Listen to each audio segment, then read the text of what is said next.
Halo KB Friends semuanya, gimana kabarnya nih?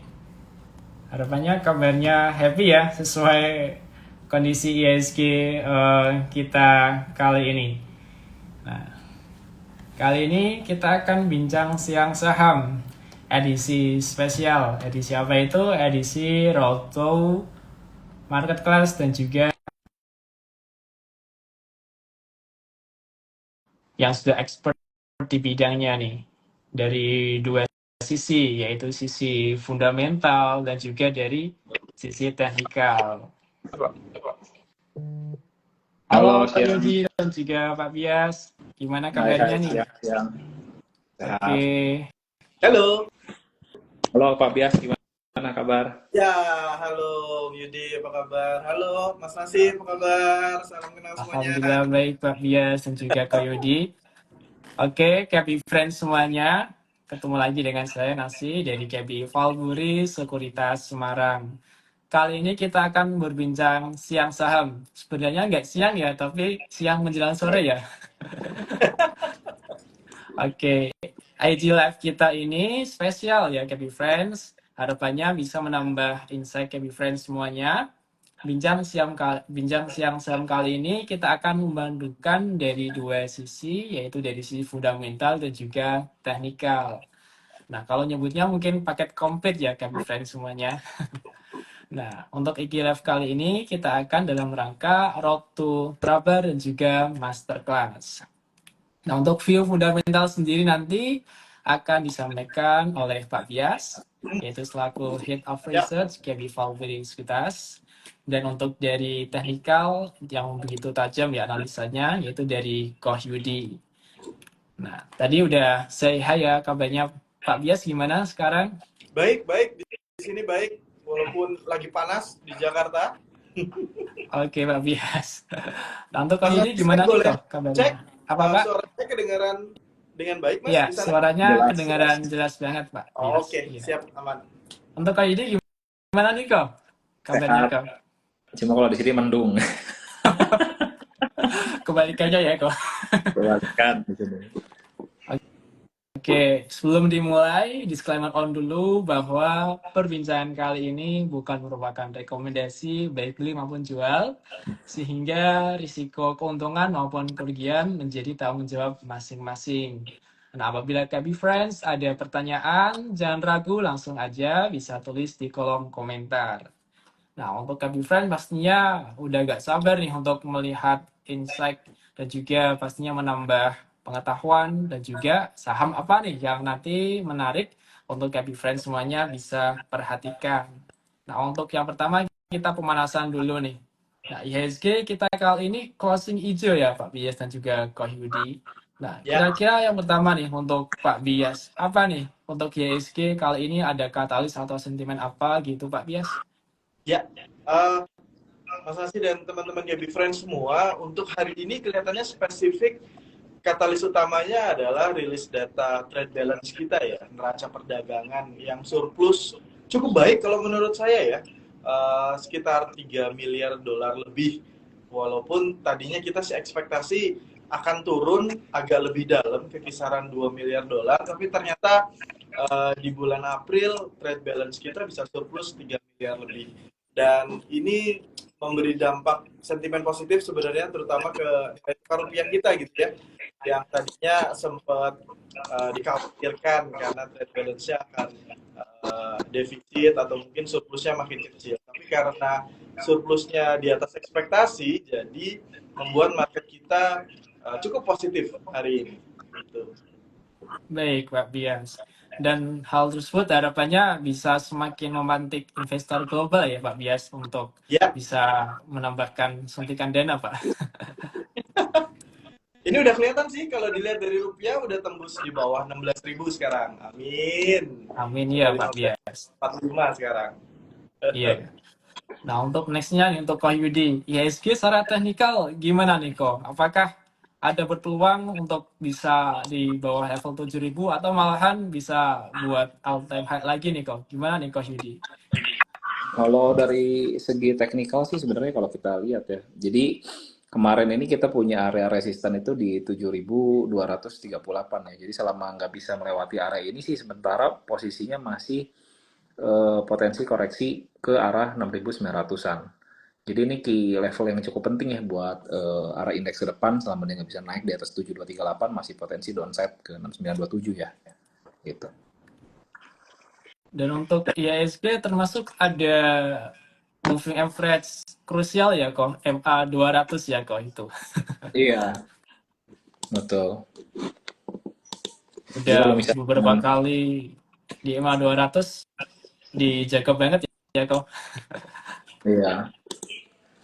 Ya kalau misalkan kita lihat sih sebenarnya ya memang lagi ada di area-area penting ya. Kalau misalkan ini kan kalau kita lihatin SMA 200 memang dia lagi 3 hari ini masih ketahan area support SMA 200. Cuman ya sekali lagi 7238 ini menjadi resisten penting buat IHSG-nya kita. Kalau dia nggak bisa naik di atas ini, mungkin sampai akhir bulan masih potensi downside. Kalau kita lihat secara seasonality juga memang dari IHSG sendiri biasanya bulan Mei ini kalau kita lihat secara 10 tahun ke belakang ini dominasinya memang merah, tapi dengan kondisi seperti ini sebenarnya kita bisa menjadikan ini sebagai peluang karena biasanya Juni, Juli, Agustus kalau di Mei-nya cukup lumayan dalam, Juni, Juli, Agustus itu potensi rebound-nya kenceng. Jadi bisa manfaatin potensi-potensi buat bottom fishing buat saham-saham yang udah turunnya lumayan banyak ya. Misalkan contoh kayak BRI gini kan udah turun downside 30% ya dari atas. Jadi itu cukup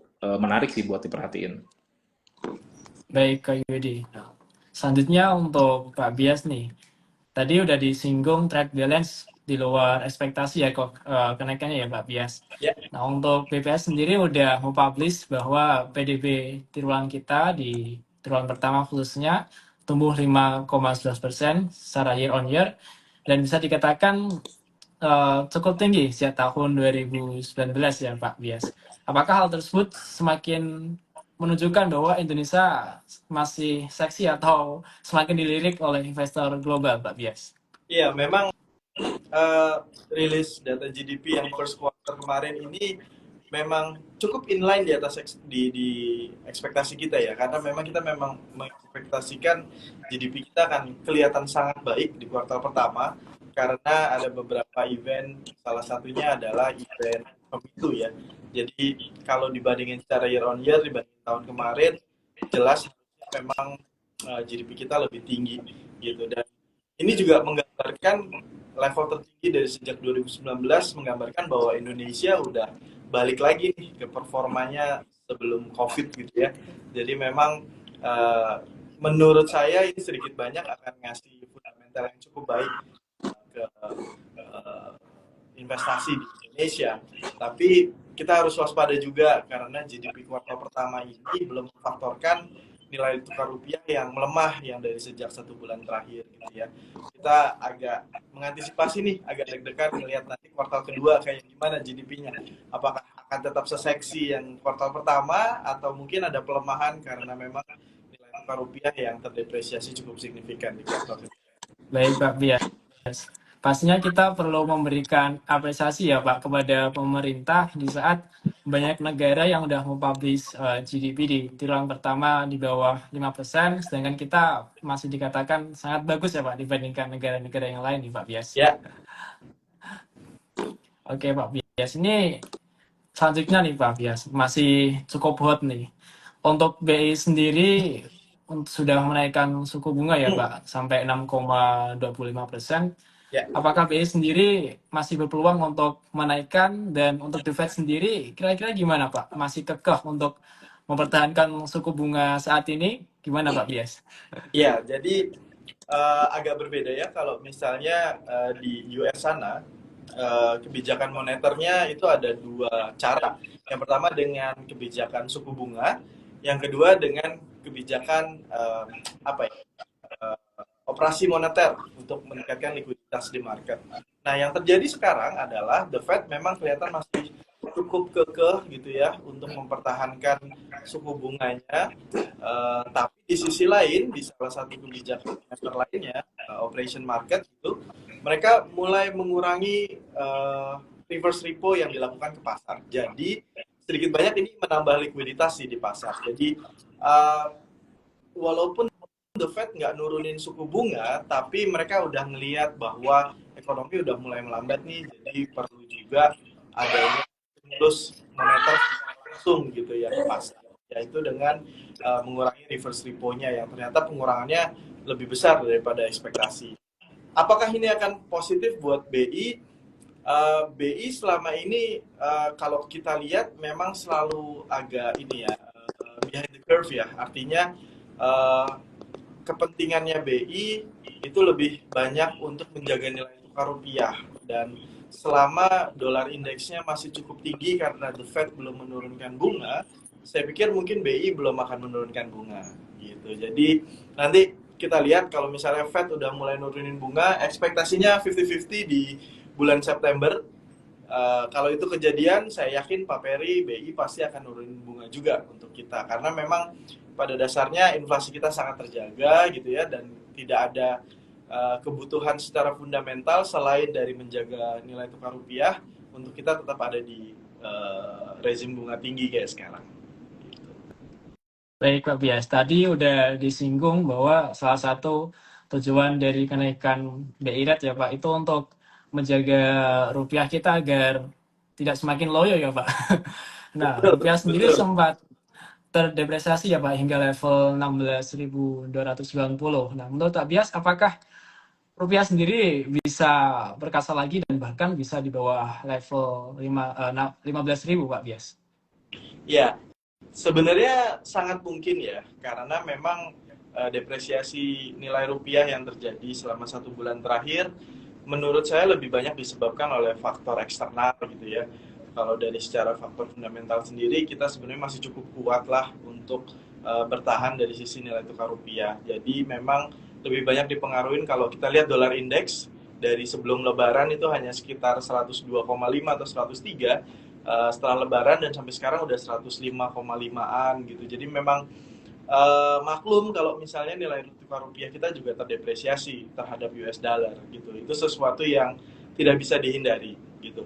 Dan yang bisa dilakukan oleh BI paling tidak adalah membuat volatilitas rupiah ini jauh lebih terjaga gitu. Saya pikir itu salah satu tujuan utama BI, kenapa menggelontorkan cukup banyak cadangan devisa untuk mengintervensi pasar nilai tukar kita, sehingga volatilitas rupiah bisa terjaga, nggak overshoot sampai 16.5 atau 16.6 dan lain sebagainya gitu. Dan terbukti ketika fundamental ekonomi kita semakin baik gitu ya, terutama dengan trade balance, itu rupiah kita langsung menguat. Jadi memang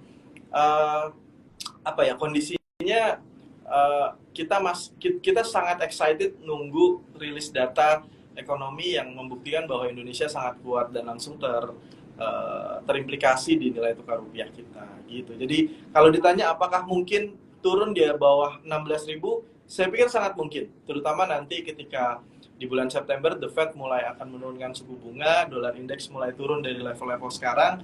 Saya pikir bukannya nggak mungkin rupiah akan bisa kembali ke 15.6 atau 15.7 gitu. Baik Pak Bias. Tadi udah disebutkan ya Kapi Friends bahwa IG Live kita ini tuh paket komplit. Kita lihat dari segi fundamental dan juga teknikal. Nah, untuk nextnya nih, untuk Koyudi, apakah rupiah kita secara teknikal berpeluang nih kok untuk perkasa lagi, bahkan harapannya ya bisa di under level 15.000 kok. Ya kalau misalkan kita lihat ya secara teknikal sih sebenarnya di dekat sini udah ada area support 15.960 ya. Kalau pergerakan ke depan bisa turun di bawah 15.960, ini possible buat kembali turun menuju area 15.500-an sih. Jadi cukup possible ya. Oh, baik Ko Yudi. Nah, tadi Ko Yudi udah nyinggung-nyinggung nih bahwa secara data statistik bahwa bulan Mei cenderung merah. Ya, nah, yes. pastinya hal tersebut tidak lepas ya Ko dan juga Bapak Bias dari fenomena sell in May and go away. Bahkan secara monthly outflow dari foreign cukup gede banget. Nah, dari Pak Bias sendiri, apakah sell in May di ISG kita masih relevan? Gimana nih menurut Pak ya. Bias? Kalau dilihat awal-awalnya nih ya, kenapa ada sell in May and go away, itu lebih karena di market US, di developed market sana, bulan Mei biasanya mulai masuk liburan summer. Ibaratnya kayak libur lebaran kita cuti bersama 2 minggu tapi dikali 2 gitu. Jadi liburnya sangat panjang. Eh, Kebanyakan market participant pada liburan, investor-investor pada liburan, termasuk fund manager juga pada liburan. Jadi yang mereka lakukan seringkali mereka menjadi defensif. Mereka lebih banyak mengalokasikan cash ketimbang investment mereka gitu, sehingga terjadi aksi jual gitu di bulan Mei sebelum liburan itu terjadi. Nah, relevansinya sama Indonesia sebenarnya nggak ada, karena kita nggak ada summer gitu ya. Cuman yang menjadi penyebab utama kenapa kita seringkali ke bawah-bawah adalah karena di bulan Mei itu biasanya katalis yang ada tuh udah habis. Misalnya katalis laporan keuangan kuartal pertama itu biasanya udah selesai semua keluar di akhir April atau awal Mei, sehingga udah nggak ada lagi yang bisa difaktorkan. Rilis laporan keuangan baru nanti kejadian lagi di bulan Juli gitu. Kemudian juga season dari dividen biasanya itu juga berakhir di bulan Maret, April gitu, sehingga bulan Mei udah nggak ada lagi yang bisa difaktorkan. Dan bahkan terkadang di bulan Mei banyak yang ex dividen gitu, jadi udah menggambarkan nilai sahamnya setelah dividen. Kurang lebih itu sih yang membuat di kita juga terjadi sell in May, walaupun bukan penyebab yang sama kayak yang terjadi di Amerika sana, di mana sell in May and go away itu pertama kali terjadi. Itu kurang lebih Mas Nasir. Baik, Pak Bias. Nah, untuk selanjutnya dari segi teknikal, Pak Yudi, apakah dari teknikal ini mendukung atau malahan tidak menunjukkan relevansi bahwa sell-in di IHSG kita itu nggak berlaku? Menurut Pak Yudi gimana nih kok secara teknikal gitu? Kalau kita balik lagi lihat tadi data by seasonality, ya sebenarnya eh, probability secara penurunan itu sangat tinggi ya di bulan Mei. Jadi sebenarnya kalau kita lihat ya terlepas dari banyaknya nggak ada katalis dan behavior market yang selalu berulang, sebenarnya penurunan ini bisa jadi opportunity yang bagus sih buat teman-teman para investor.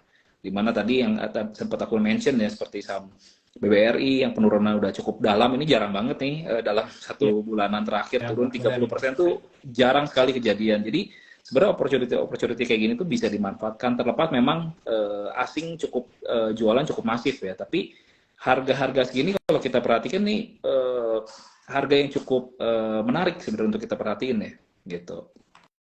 Oke, Kak Yudi. Nah, untuk next-nya nih, kita lebih merujuk ke lebih spesifik. Tadi udah disinggung juga bahwa beberapa saham yang big caps itu outflow dari foreign-nya cukup tinggi banget. Bahkan kalau kita lihat secara penurunan dari BBRI sendiri udah hampir tadi ya, kok 30%, dan juga BMRI penurunan 13%, TLKM 24%. Nah, kalau dari segi fundamental, menurut Pak Bias, saham-saham yang khususnya big caps nih, ini yang cukup menarik untuk saat ini, bahkan bisa dikoleksi atau diperhatikan apa nih Pak Bias? Iya, kalau menurut saya sih dengan ekspektasi katalis negatif atau sentimen negatifnya sudah cukup terbatas dan hampir semuanya udah keluar. Em, saya pikir mungkin beberapa saham yang memang udah turun signifikan selama 1 bulan dari sejak kita libur Lebaran cukup menarik sih untuk dikoleksi. Apalagi kalau ngelihat dari event outflow yang terjadi selama 1 bulan terakhir sangat masif, bahkan sudah mengkompensasi foreign net buy yang terjadi dari awal tahun atau bahkan dari sejak Desember kemarin. Saya pikir ibaratnya kayak udah nggak ada lagi potential seller gitu ya, apalagi terutama dari sisi investor asing, karena dari sisi foreign net sell itu udah cukup signifikan gitu dan mengkompensasi. Jadi beberapa yang menarik saya pikir mungkin ya itu tadi saham-saham yang memang terkoreksi cukup signifikan selama 1 bulan terakhir. Ada Banks, kemudian juga ada Telkom, ada beberapa misalnya yang ikut-ikutan turun jeblok, misalnya kayak saham semen gitu ya.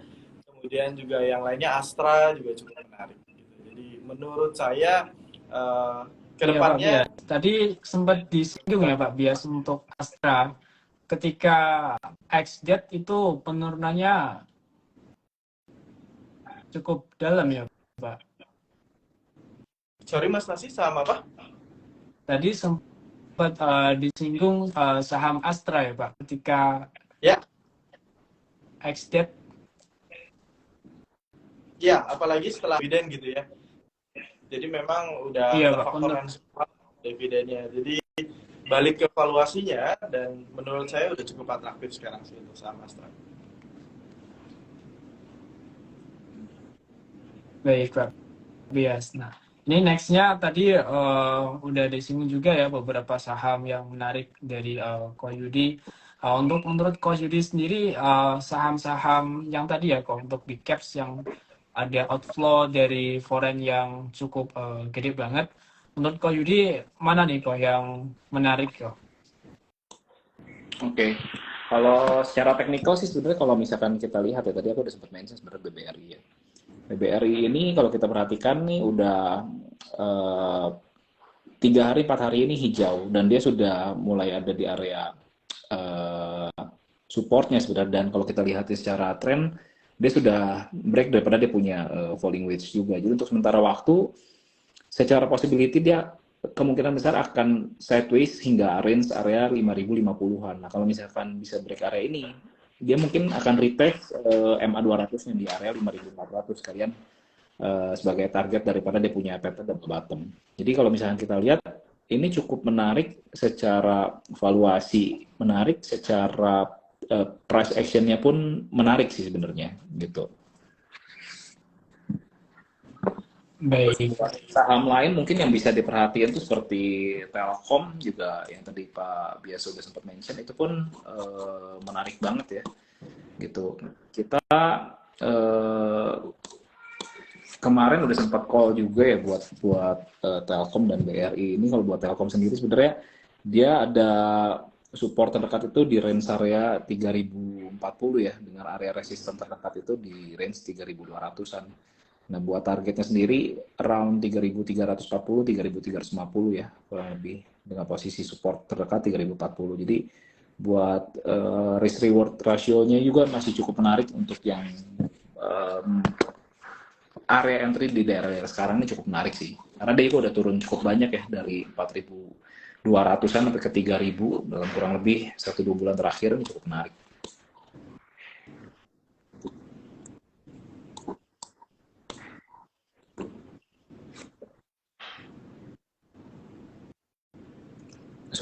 Suaranya hilang-hilang, Pak. Oke, Kak Yudi dan juga Pak Bias tadi udah sempat nyebutin salah satu saham yang sama, yaitu saham TLKM. Nah, kalau kita melihat secara mungkin fundamental, untuk kehadiran Starlink di Indonesia ini gimana menurut Pak Bias? Apakah mengancam dari segi income dari TLKM sendiri, mengingat Starlink belakangan ini cukup heboh nih menjadi perbincangan warganet. Menurut Pak Bias gimana nih Pak? Iya, memang ini suatu evolusi cepat lambat akan terjadi. Tapi saya pikir mungkin Starlink belum bisa mengalahkan coverage Telkomsel atau IndiHome khususnya dalam menyediakan layanan internet seluler dan fiber gitu ya ke masyarakat kita, karena di daerah-daerah secara infrastruktur tetap Telkomsel dan IndiHome yang paling baik. Kalaupun worst case skenario-nya, saya pikir mungkin akan diajak kerjasama antara Starlink dan juga Telkomsel, akan dirangkul gitu ya, bukannya dilepas untuk menjadi kompetitor utama dari sisi layanan data dan internet di Indonesia gitu ya. Dan buat saya support dari handsetnya juga harus diperhatikan ya, untuk yang bisa oleh handset yang sekarang belum terlalu banyak yang available juga di Indonesia.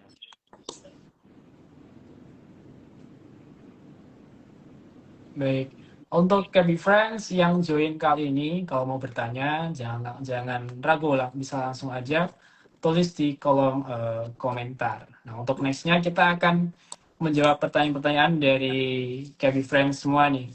Nah, untuk secara fundamental nih, untuk menurut Pak Bias, mungkin salah satu penyebab nih kenapa foreign melepas saham BBRI dan juga BMRI itu deras banget, itu kenapa Pak Bias?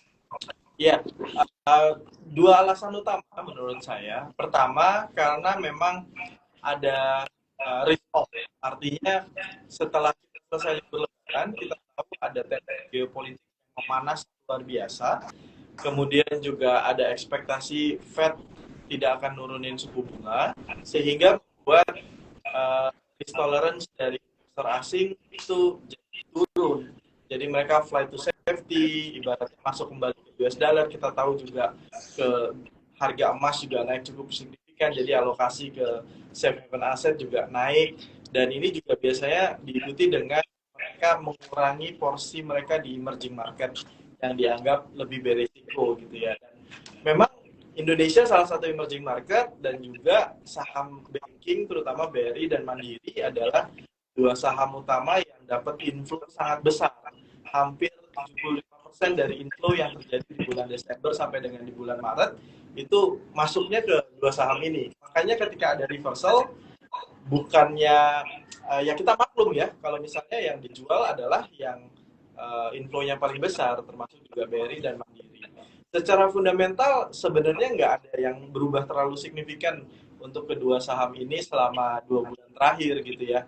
Ya result mungkin agak sedikit jelek, tapi masih inline dengan ekspektasi, dan ekspektasinya akan membaik nanti di akhir tahun. Tapi itu menurut saya tidak cukup menjadi alasan untuk investor asing menjual saham BRI dan Mandiri. Jadi benar-benar lebih karena risk tolerance mereka keluar dari emerging market termasuk Indonesia, dan yang udah paling banyak mereka punya adalah BRI dan Mandiri. Jadi itu yang paling banyak mereka jual juga, termasuk Telkom.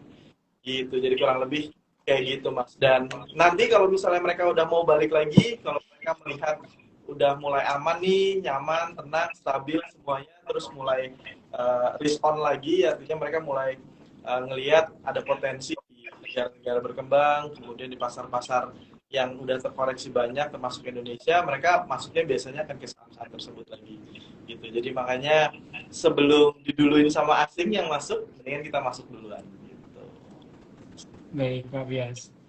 Nah, ini next nih, beberapa saham pilihan dari, atau mungkin pertanyaan ya, dari Gaby Friends secara teknikal.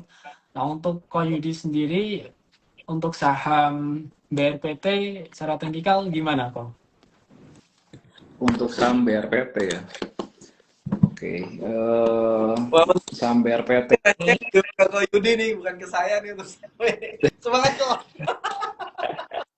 saham BRPT ini hari ini lagi naik lumayan ya, kedorong sama grupnya Pak Prajogo ya. Tapi salah satu trigger mungkin kenapa hari ini rame banget karena TPI-nya kan masuk MSCI ya.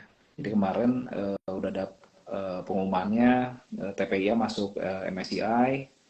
Terus dari pagi juga tadi udah openingnya TPI udah lumayan rame. Sisanya ya grupnya dia ngekor semua, BRPT, Brand, Cuan itu semua rame semua. Nah, buat harga BRPT sendiri ditutup hari ini 10.30 gitu ya. Resisten terdekat ini dia ada di range 10.75.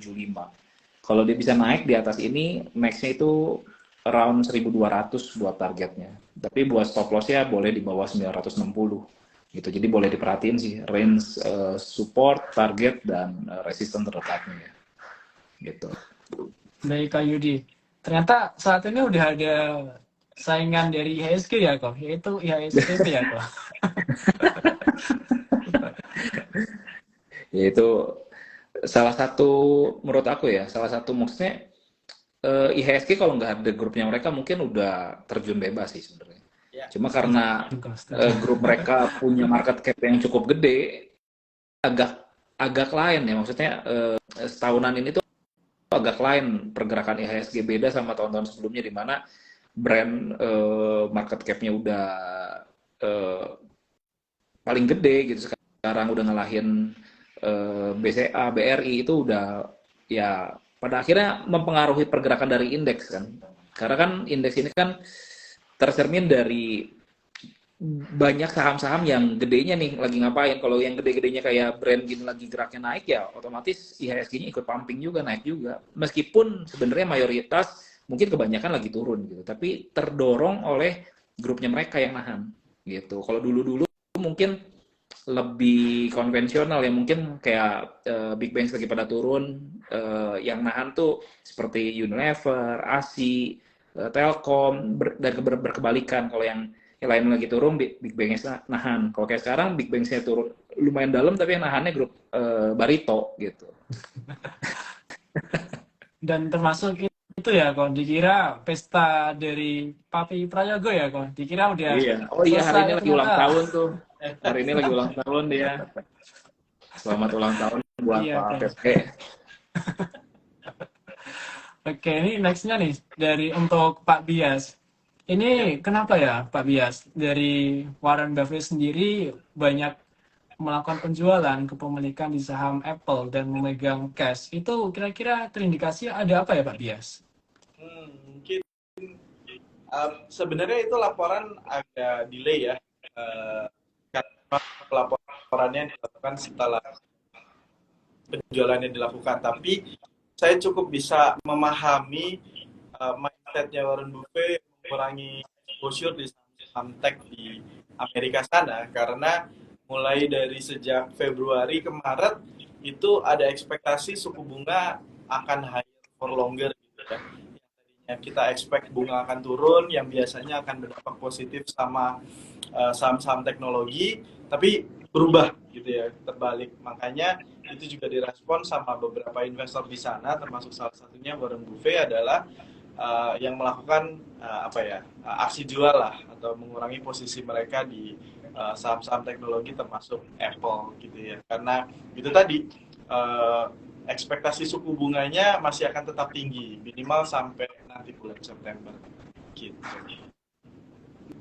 Baik, nah kalau kita cocokmologi era dari sell in May and go away itu berakhir mau mendekati bulan itu ya Pak Bias. Apakah ini emang investor global udah mulai banyak yang liburan ya Pak Bias? Antara mereka udah mulai banyak yang liburan atau mereka tahu kalau Israel bakal nyerang kedutaannya Syria gitu ya, karena triggernya itu geopolitical tension yang naik sangat signifikan gitu. Kalau masalah Fed rate-nya akan higher for longer tuh udah mulai kelihatan sebenarnya dari sejak bulan April, tapi setelah libur Lebaran karena ada serangan tersebut langsung semuanya grogi gitu ya, semuanya langsung risk tolerance-nya turun, mereka masuk ke safe aset kayak US dollar, kemudian emas, kemudian juga treasury-nya US dan lain sebagainya. Itu sih kalau menurut saya sih.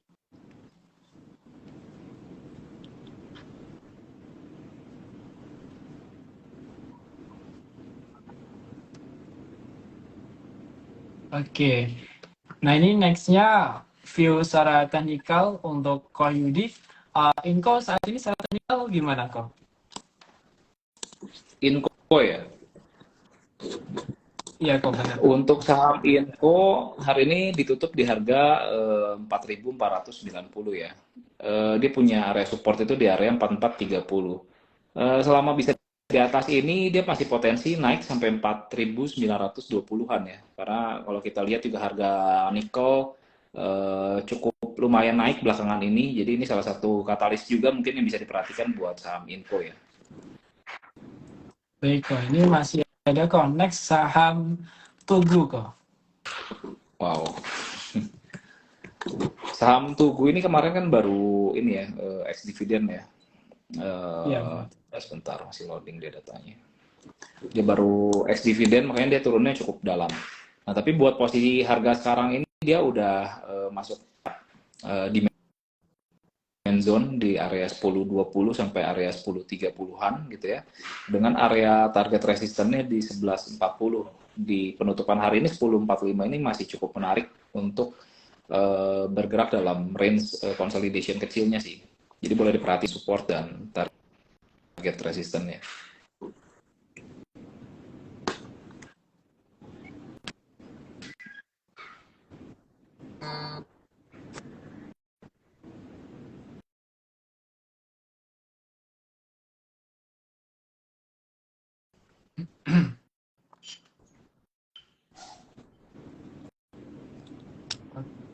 Oke kok. Ini ada Ya, satu lagi nih kok boleh. yang saham dari Papa Prayogo kok, PTRO kok. PTRO. PTRO hari ini ditutup di 8.500 ya.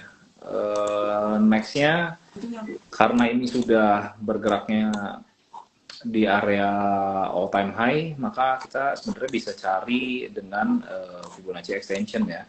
Nah, buat targetnya sendiri itu ada di area 9.900 sampai 11.300 buat next targetnya. Selama dia masih bisa bertahan di atas 7.600 ya. Jadi bisa diperhatiin buat target naiknya tadi 9.900, target satunya, target dulunya 11.300. Catatannya dia harus bertahan di atas area 7.600 buat PTRO.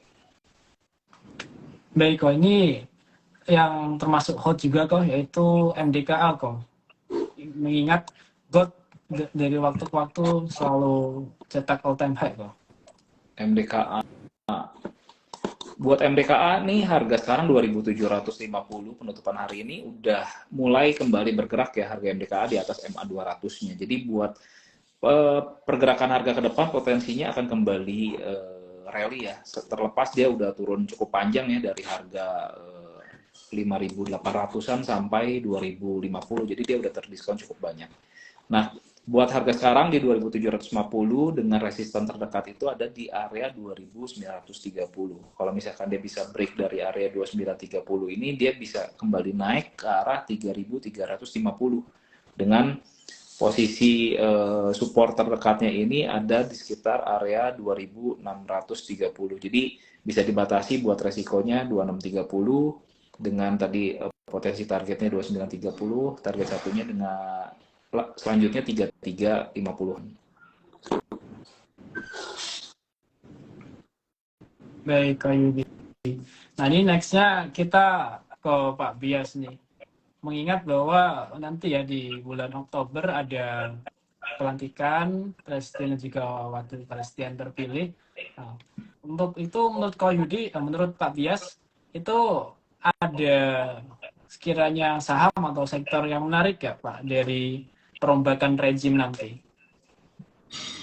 Ya, kalau menurut saya presiden terpilih atau pemerintah terpilih, saya pikir mungkin tidak akan terlalu jauh berbeda dengan mindset atau gagasan dari pemerintah yang sekarang gitu ya. Jadi tidak akan ada terlalu banyak hal yang berubah. Fokusnya masih ke infrastruktur, kemudian juga pendidikan, kemudian juga kesejahteraan masyarakat gitu ya. Dan saya pikir mungkin beberapa sektor kayak komoditas masih akan menurunkan proses hilirisasinya. Jadi buat beberapa emiten pertambangan fokus investasi ke hilirisasi masih sangat aman gitu ya. Kemudian di sisi lain juga akan memicu pertumbuhan ekonomi sehingga biasanya rezim bunga tinggi tidak akan dipertahankan gitu ya. Biasanya akan ada langkah-langkah untuk melakukan stimulus ekonomi sehingga mungkin sektor banking dan juga beberapa sektor dampak positif gitu ya. Cuman menurut saya ada satu yang harus kita perhatikan dengan seksama yaitu tim ekonominya. Pak Prabowo Gibran ini siapa kira-kira ya? Jadi jadi uncertainty, ketidakpastian untuk pasar, apakah tim ekonominya friendly dengan pasar atau sesuai dengan ekspektasi pasar atau tidak gitu. Mungkin itu sih kalau menurut saya sih, Mas. Baik Pak Bias. Berarti untuk jabatan Menteri Keuangan apakah bisa ke Bu Sri Mulyani lagi atau gimana nih Pak? Aduh, kalau dari yang kami baca sih kecil kemungkinan Bu Sri Mulyani akan kembali menjadi Menteri Keuangan di pemerintahan selanjutnya. Termasuk Bu Sri Mulyani termasuk sangat kebijakannya bisa dikatakan membuat ekonomi ya maju dan juga mengalami tidak terlalu buruk kalau dibandingkan negara-negara lainnya Pak Bias. Betul, betul. Itulah sebabnya nanti tim ekonomi yang baru itu akan cukup punya tantangan ya untuk bisa melanjutkan kesuksesan yang telah dilakukan oleh tim ekonomi pemerintah yang sekarang. Baik, Pak Bias. Nah, ini nih menyinggung salah satu program unggulan nanti untuk presiden juga wakil presiden terpilih, yaitu Ultra Jaya. Kira-kira bisa booming nggak Pak Bias? Ingat ada makan siang gratis ya Pak Bias? Iya, walaupun realisasinya masih perlu kita perhatikan gitu ya, eksekusi dari program ini, tapi memang ya kalau memang program ini berjalan dengan sesuai ekspektasi, beberapa saham poultry, kemudian juga dairy itu juga menurut saya akan berdampak positif ya, walaupun kita belum bisa ngukur kira-kira signifikansinya seperti apa karena masih banyak ketidakpastian gitu ya. Benar akan dieksekusi, apakah benar-benar ada susunya dan lain sebagainya. Jadi kita masih lihat lagi. Baik. Nah, ini next-nya technical nih untuk Ko Yudi. Kira-kira untuk BBTN saat ini apakah udah bisa ngoleksi Ko Yudi? Secara teknikal? BBTN ya? Iya kok, benar kok. Untuk BBTN hari ini ditutup di harga 12.75 ya. Kalau kita lihat around area 1200 ini dia punya area support yang cukup kuat ya. Jadi kalau misalnya kita boleh perhatiin penurunan dekat area 1200 itu menjadi salah satu opportunity ya. Jadi kalau misalkan BBTN bisa kembali turun around 1200, 1230, 1250 itu opportunity dengan target kenaikan dia itu di 1350 sampai 1420. Catatannya tadi jangan turun di bawah 1200. Kalau misalkan dia turun kembali, sementara waktu dia masih akan kembali turun. Tapi buat posisi sekarang sih 1200 ini cukup menarik karena dia punya area demand yang cukup kuat di sana. Baik kok, ini next-nya saham ISAT Ko Yudi. Indosat? Iya kok, ISAT.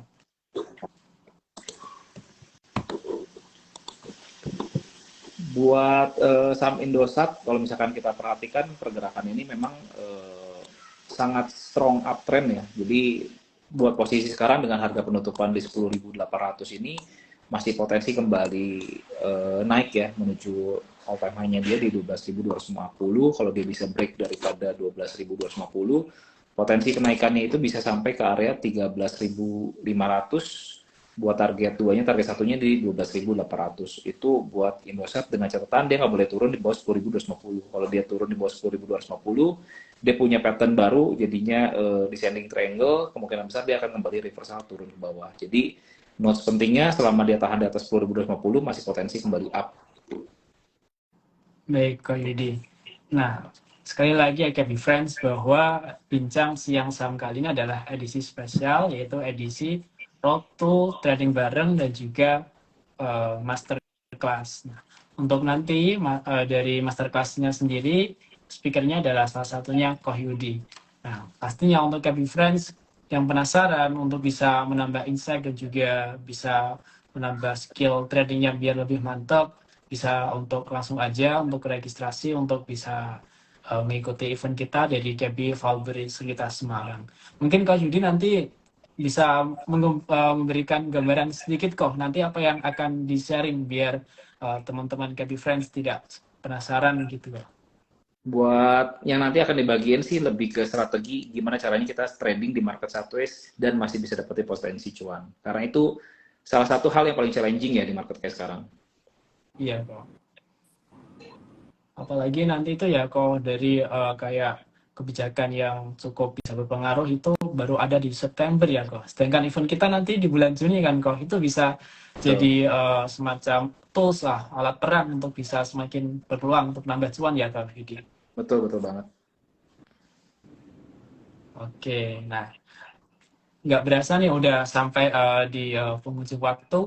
Mungkin untuk closing statement nih dari Pak Bias untuk menghadapi situasi market saat ini yang diperkirakan bahwa kemungkinan IHSG-nya merah, ternyata hijau, dipikirkan IHSG-nya hijau, malah merah, itu gimana Pak Bias? Advice-nya untuk kita-kita nih sebagai investor gitu, Pak Bias.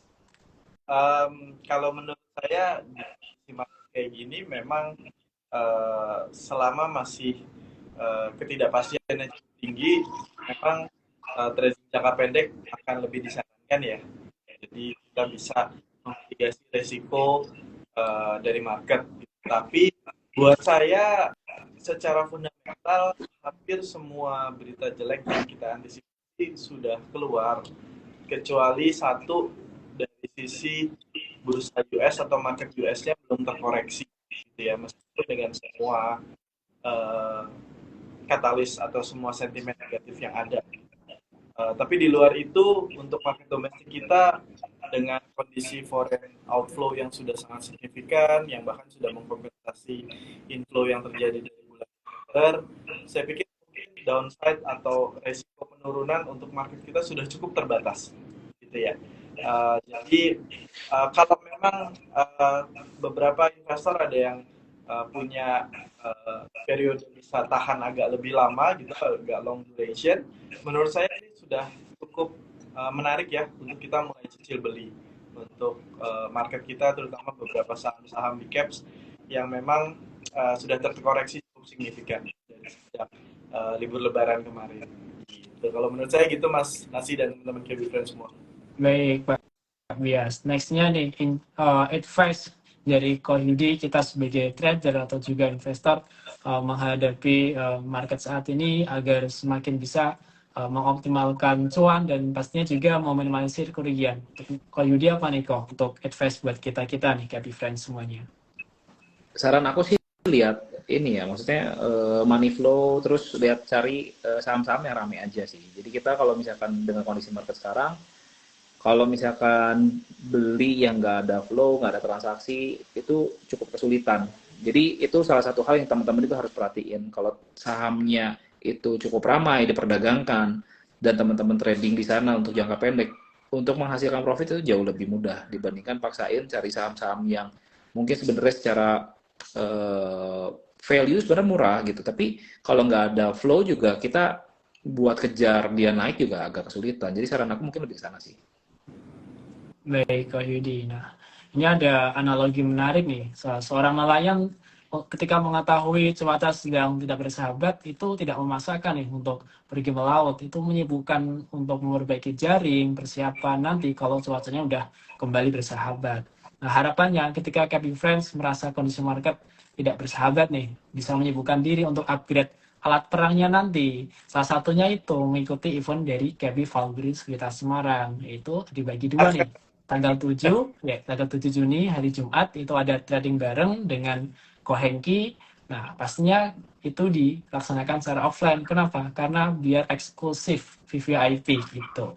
Dan besoknya tanggal 8 Juni itu ada masterclass yang akan diisi oleh 3 speaker yang tidak bisa dilakukan lagi dalam hal kemampuannya, dan pastinya bisa semakin menambah tools atau perang untuk bisa semakin mendapatkan cuannya. Itu dari Ko Yudi nanti akan mengisi masterclass, dan juga ada Ko Hansen akan juga mengisi, dan juga ada Ko Handi yang akan mengisi masterclass di tanggal 8 Juni nanti. Nah, untuk KB Friends semuanya jangan ragu, dan pastinya event berkelas ini free, tidak berbayar. Dan untuk KB Friends semuanya yang tertarik langsung aja bisa registrasi saat ini. Karena apa? Karena ini limited seat, karena terbatas dan hanya terpilih yang mendaftar nanti. Oke, terima kasih untuk Pak Bias dan juga Ko Yudi untuk insight yang sangat-sangat bernilai ini. Saya Nasih dan dari KB Valkyrie Sekuritas Semarang. Mohon maaf apabila ada kekurangan. Ingat investasi, ingat KB Valkyrie Sekuritas Semarang. Terima kasih Pak Bias, Ko Yudi. Sampai jumpa nanti. Thank you. Sampai jumpa sekarang. Sehat. Bye-bye.